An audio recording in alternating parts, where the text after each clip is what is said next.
ทีมงานเฮาอยากมาคอต่อทางนี้นะอยากแบ่งปันว่าซั่นซะเรื่องไผ่อันบ่มีปัญญาดอกคั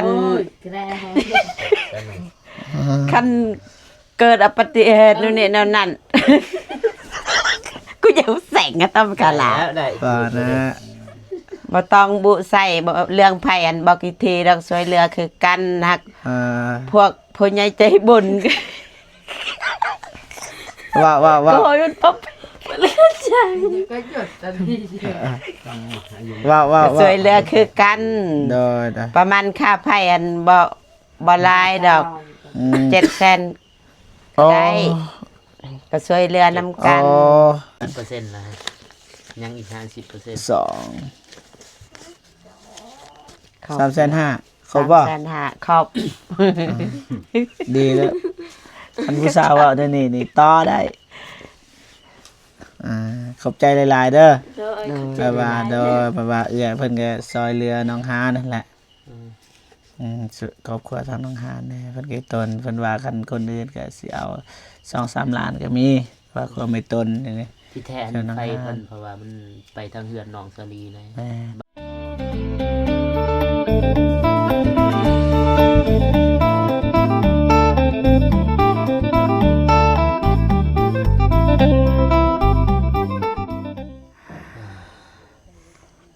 สบายดีน้องฮานสบายดีเด้อโดยสบายดีเด้อเบาเจ็บโดยสบายดีเบาพ้นโดยสบายดีพ่อแม่ผู้ใหญ่ใจบุญทุกท่าน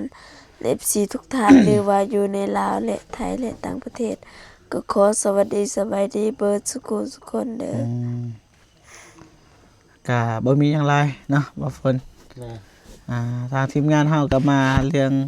ไฟเรื่องไฟเรื่องฟืนเรื่องไฟฮอตไซด์ล่ะที่อ้ายไปถามนะเอาไม้ให้อ้ายเนี่ยคือว่าไฟ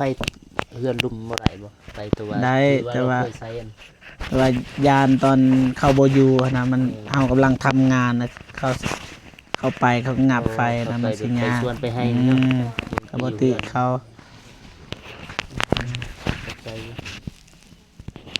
เฮ็ดได้บ่นี่หาเฮือนใหม่อีกแม่ก็สิถามพ่อน้องฮานเป็นจังไดเรื่องฟืนเรื่องไฟฮอตไซด์ล่ะตามฮอดเฮือนอ้ายค่อยหากละวันนี้บ่แม่นสิบ่อยากให้เรื่องไผมีว่าสิบ่มีเพิ่นว่าไผรัดคือกันหากว่าเราอยากให้พวกทีมงานนั่นแหละจะไปถามต่อนะอยากว่าอยากลมกันว่าจะได้ถึกจะได้เป็นจังไดเรื่องไผตัวนั้นแบบว่าแม่นอยู่อ้ายเขาว่าเรื่องเขาเฮ็ดเฮือนเพิ่นว่าน้องชายเพิ่นว่าฮักเข้าช่วยเจ้าอยากได้ให้คนทีมงานมาขอนำมาเว้านำใส่ปืนนะแบบนั้นอ้ายได้เล่าอยู่บ่เกี่ยวกับแบบว่าเฮาสิเสียค่าไฟให้เราอยู่ตัวอย่างว่าเฮาสร้างเฮือนเดือนนึงแต่เฮาสิให้2เดือนเลยแบบนั้นเฮาก็ซอยเหลือกันนั่นแหละเว้าแล้วแต่ว่าทางอ้ายทางนั้นก็อยากให้เพิ่นช่วยทางครอบครัวน้องฮานั่นแหละครอบครัวของอ้ายอยากให้ซอยคือกันเฮาก็ซอยให้ทางพี่น้องก็ซอยคือกันนะคันสิว่าเรื่องเงินเรื่องคำบางทีหรือว่าให้ทีมงานไปมันก็คือเก่าแม่นบ่ว่าแต่ว่าคันอยากให้ไปเฮาก็ไปนะสิเฮ็ดแนวใดนะแต่ว่าตอนนี้มันก็อยากดึกแล้วพี่น้องนะ3 ทุ่มแล้วพี่น้อง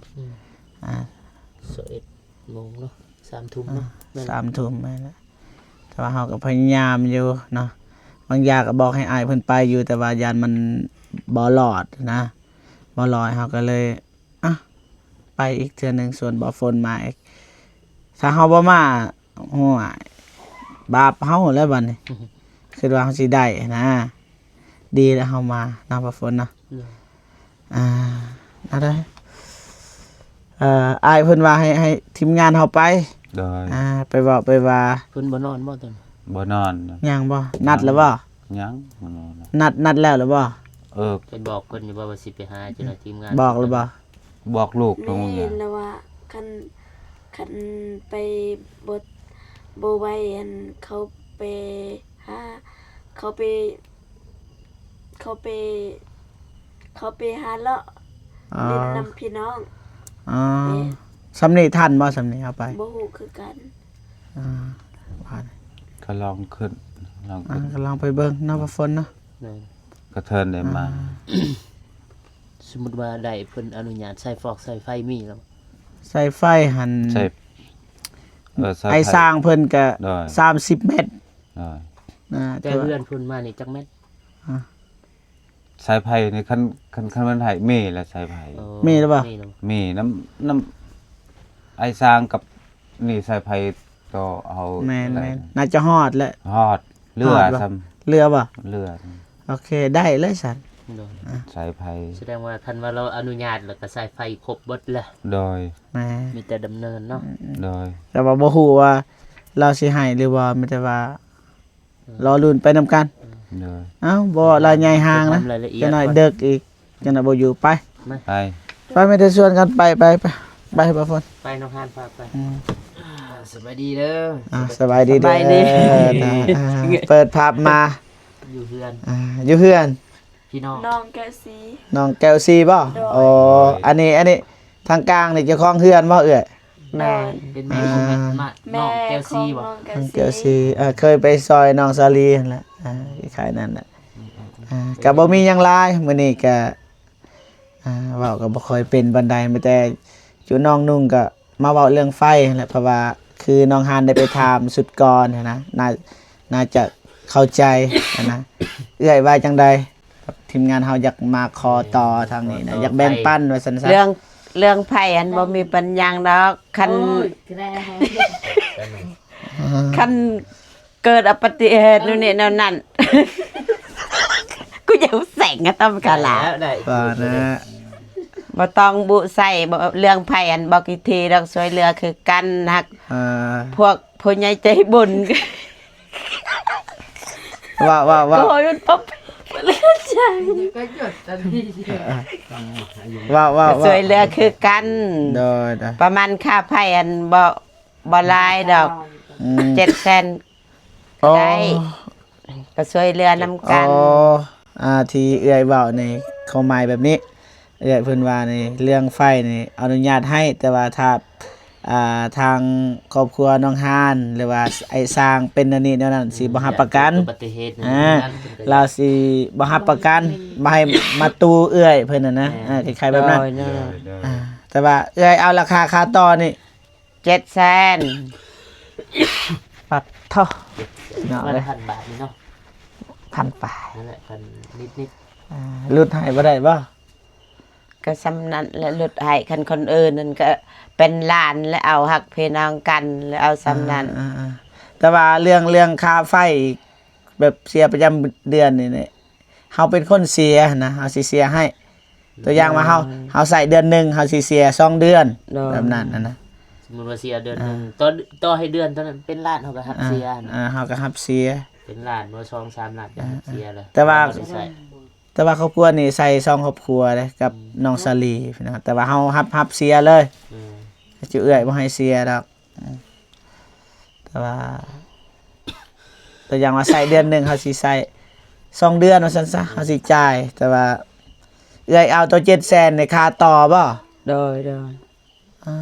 หาแบบเอาไฟออกแต่เฮือนนะ อันนั้นนะ คือว่า คิดว่าให้ฟรีเนาะ แจกโบนัสอีกเดือนหนึงเนาะสมมุติว่าเฮาใส่1เดือนแล้วก็เฮาสิรับเสียอีกเดือนต่อไป แต่ว่าค่าต่อนี่ตั้งห้างอีก แม่ ใหญ่เพิ่นเลยคิดว่าฟรีได้อทำอิด แต่ก็บ่เป็นหยังสิลองปรึกษาผู้ใหญ่ก่อนเพราะว่ามื้ออื่นก็เฮ็ดเวียกแหละโทรหาบ่ฝน แต่ไม่อื่นนั่นแหละสร้างเขามาแต่เช้าสิตอบให้ แต่ให้ไอ้สร้างเพิ่นต่อนะเฮาต่อบ่เป็นนะ ต่อไป น่าจะเป็นนะเสียบ ให้ ใส่ เพิ่ แล้ว น กันแล้ว ต่อเอง เฮาบ่ คัน กล้า บ่มีแน เด้อ วเสียบก็เสียบครับยันบ่อยาก นี่บ่บอน ก็ไหว มีนี่ อ๋อตัวนี้นี่ นี่ เอาเสียบตัวนี้มันน้อยตัวนี้มันน้อย น้ บ่ อย ได้ สายไผ่น้อย เด็กแล้วโหยเสียบเสียบบอลนี่ก็ได้นะ เสียบ้าน บ่บนนั่นแล้วก็ดันใหญ่ใส่ ด้านใหญ่ ไฟไงตัวนี้บ่ได้เนาะตัวนี้บ่ได้ บ่เว้าเรื่องเสียบนะเว้าเรื่องมีเงินจ่ายให้เอื้อยเพิ่นบ่ จังหวะแล้วลอง เว้าตอนนั้นก่อนเด้จังหน่อยว่าใช้แล้วบ่มีเงินจ่ายมัน บาปเฮาคือเก่านะบ่ฝนนะ ไปหาน้องฮานนั่นนี่ เอาได้ ไปเอาน้องฮาน ที่จริงแล้วเฮาจะเฮ็ดบ้านน้องหานให้มันแล้วอะนะรุดให้ได้บ่ซ้ำ สุดเลย 600,000นะ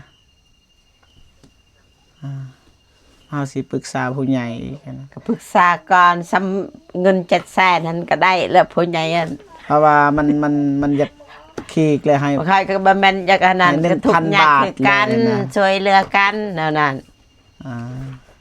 ทำอิฐนี่เฮาคิดว่าแบบว่าทางพี่น้องอีกซอย แต่ว่าเฮาสิเสียค่าไฟนะ เลย อ่า ผู้ใหญ่เพิ่นก็บ่ได้มีเลย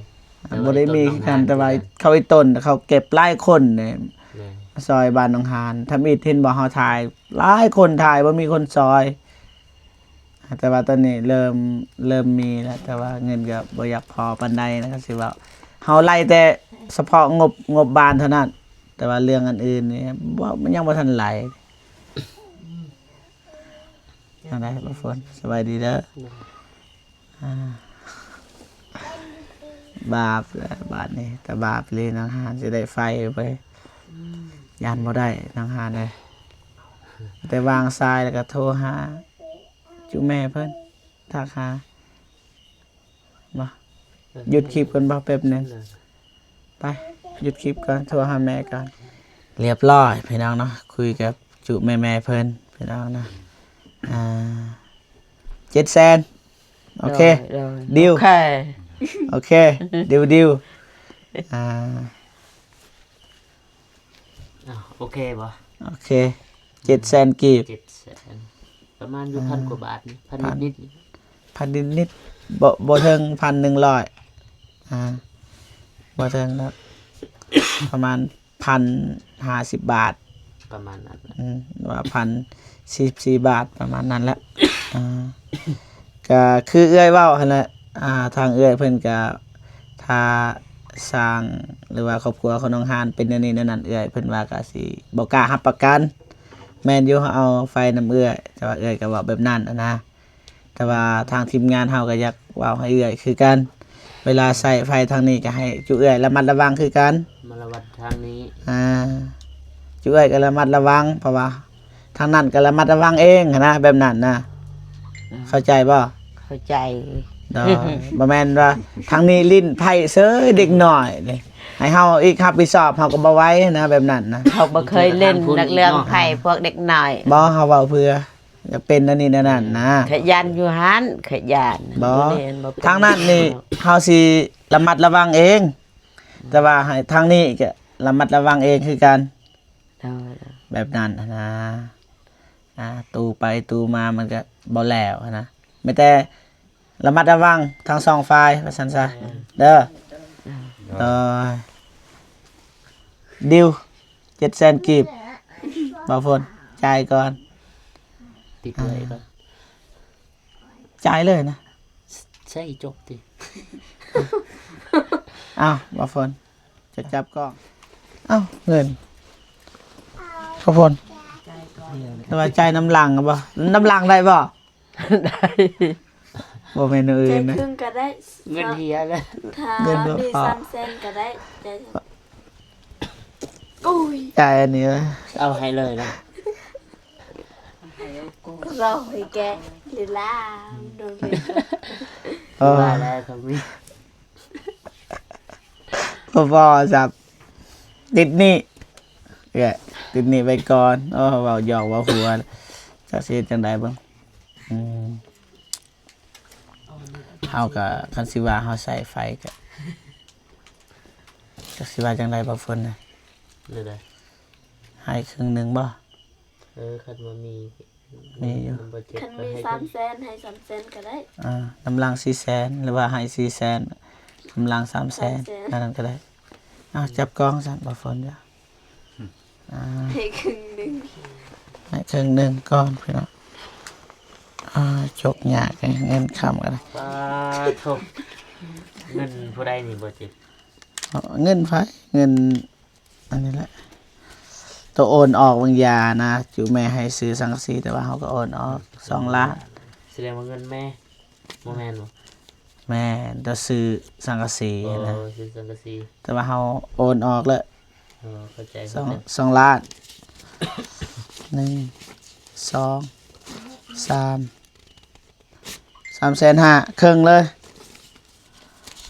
1 2 ครึ่ง 3,500,000อ่ะให้น้องฮานก็ได้ น้องฮานมอบอันนี้ ขอบใจ ได้มอบเอานี่ๆบอกเงินนี่ให้เขาเห็นหน้าเงิน จับในสีทายหูปเลย1 2เรียบร้อยครึ่งนับ ครึ่งหนึง นับก่อนอย่าง 10%นะฮะยังอีก50% 3,500,000ครบบ่ 3,500,000ครบ ดีแล้วคันผู้สาวว่าเดี๋ยวนี้นี่ต่อได้ขอบใจหลายๆเด้อ โดย แปลว่าแปลว่าเอื้อเพิ่นก็ซอยเรือน้องฮานั่นแหละครอบครัวทางน้องฮานเนี่ยเพิ่นก็ตนเพิ่นว่าคันคนอื่นก็สิเอา 2-3 ล้านก็มีว่าความไม่ตนนี่ ที่แท้ เจ้าน้อง ไป ฮาน เพิ่นเพราะว่ามันไปทางเฮือนน้องสลีนะ แม่ บางคนบ่ให้มันลายครอบครัวแล้วนะ แม่น แต่ว่ามันจำเป็น แต่ว่าเอื้อเพิ่นก็มอบให้ก็ขอบใจหลายๆเด้อ ใจ ได้ขอบใจคิดว่าสิบ่ได้เลยแต่ก็ดีแล้ว ช่วยเหลือกันเนาะ ทางนี้ก็อายเพิ่นก็สิลี่อยู่พี่น้องเอ้ยสบายดีเด้อ ไม่ดี เด้อบ่กล้าเข้ากล้องพี่น้องเอ้ย ไอ้เกาะ อายสบายดีแม่น้องฮาน ปีนี้รักเนาะ ไปลี่อยู่หลังมันเต็มแล้วเต็มแล้วจะสิเฮ็ดแนวใดพี่น้ สิ อง ได้พี่สาวน้องหานมาหมายเนาะ2 คน พอดีเต็ม ก็บ่มีหยังหลายมีแต่ฝากนั่นแหละฝากทางนี้ก็ระมัดระวังเด้อ พาเด็กน้อยไปจับไปสูดนั่นแหละทางนั้นก็สิเว้าเองเว้านำกันสิเว้ากับทีมงานทางนั้นแน่สร้างเฮ็ดเฮือนแน่สิเว้าให้ระมัดระวังสิ่งเดียวกันบ่มีไผอยากเป็นอยากได้อะนะแบบนั้นเพราะว่าถ้า ก็เว้าเพื่อ แม่นเว้าเพื่อนะแต่ว่ากับน้องสลีนี่บ่เป็นหยังเนาะตอนเฮ็ดบ้านน้องสลีนี่บ่เป็นหยังดีแล้วจังได๋บ่ฝน เรียบร้อยบ่ เรียบร้อยเอาก็บ่มีทฤษฎีลวงลายนะ ก็ให้เราพักผ่อนเนาะอันนี้ก็ดึกเลย ดึกดื่นค่ำคืน เป็น นะ 4 นะ ทุ่มจ้ะ นี่ไฟเฮาก็เบิดแล้วเหลือ 5% นะเอ้ยไปมีแต่ว่าขอบอกขอบใจเด้อเด้อทางทีมงานเฮาก็สิกลับก่อนเด้อแต่ว่าทางครอบครัวน้องฮานก็สิอยู่นี่บ่ เมื่อกัน มือเฮือน เมื่อ มื้อเฮือนคือกัน โดย ดึกดื่นค่ำคืนทางนั้นก็เท่าพี่น้อง งา เอ้ น ย เจอยู่ มีครอบครัวแล้วพี่น้องบ่แม่นผู้แสบผู้สาแล้วไปวันนี้บ่ฝน ขอบใจไปบ้านโอเคพ่อพี่น้องเนาะทางทีมงานเฮาก็สิกลับก่อนเนาะจังได๋ก็ขอบคุญกับคุณผู้ใหญ่ใจดี FC ทุกท่านที่เข้ามาให้กำลังใจทางทีมงานเฮาเนาะตอนนี้ก็ค่ำมืดตื้อๆพี่น้องเนาะ21 นาฬิกา 21 โมงหรือว่า 3 ทุ่มพี่น้องเนาะทางทีมเฮาก็ขอโตวกลับบ้านก่อนพอๆกันคลิปหน้าสำหรับคลิปนี้ขอกล่าวคำว่าสบายดีเด้อพ่อแม่พี่น้องเบิดสุขสุขคนบ๊ายบายขอตัวกลับบ้านไปหลับไปนอนก่อนพี่น้องนะไป